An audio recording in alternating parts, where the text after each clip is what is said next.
जिसने गुनाह छोड़ना है ना, कुरान ने एक बड़ा शानदार उसूल दे दिया, इन्नल हसनात युद्हिबन सय्यात। वाह वाह, जिसने गुनाह छोड़ने हैं ना, वो नेकियां करना शुरू कर दे। अल्लाह अल्लाह, नेकियां खुद गुनाहों को मिटा देती हैं, गुनाहों को खत्म कर देती क्या हैं। बात। अब एक शख्स का बिहेवियर ये है कि वो कहता है कि मैं नहीं छोड़ सकता। अगर वो नहीं छोड़ सकता तो उसने कोशिश क्या की है, सही, कितनी उसने अल्लाह ताला के सामने गिड़गिड़ा के दुआएं की हैं कि या अल्लाह ये मैं छोड़ना चाहता हूँ, मुझे तो छुड़वा दे।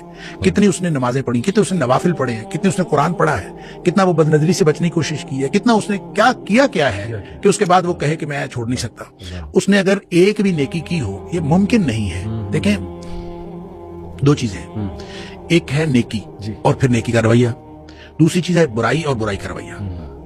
नेकी की तरफ चढ़ाई है, बुराई की तरफ उतराई है। बुराई में बहुत जल्दी आप चले जाते हैं, नेकी में अपने आप को बड़ा बांध के ले जाना पड़ता है, बड़ा जोर लगता है। तो अकबा भी कहा है कुरान ने, अकबा, बिल्कुल अकबा भी है। तो लिहाजा अपने नफ्स को पूरा बांध के ऊपर चढ़ाना पड़ता है। और अगर वो कोई नेकी की तरफ आता है तो ये मुमकिन ही नहीं कि उसकी तबीयत के ऊपर, उसके दिल के ऊपर, उसके दिमाग के ऊपर उसके अच्छे असरात ना हो, ये मुमकिन ही नहीं। बिल्कुल सही। दूसरी तरफ उतराई है।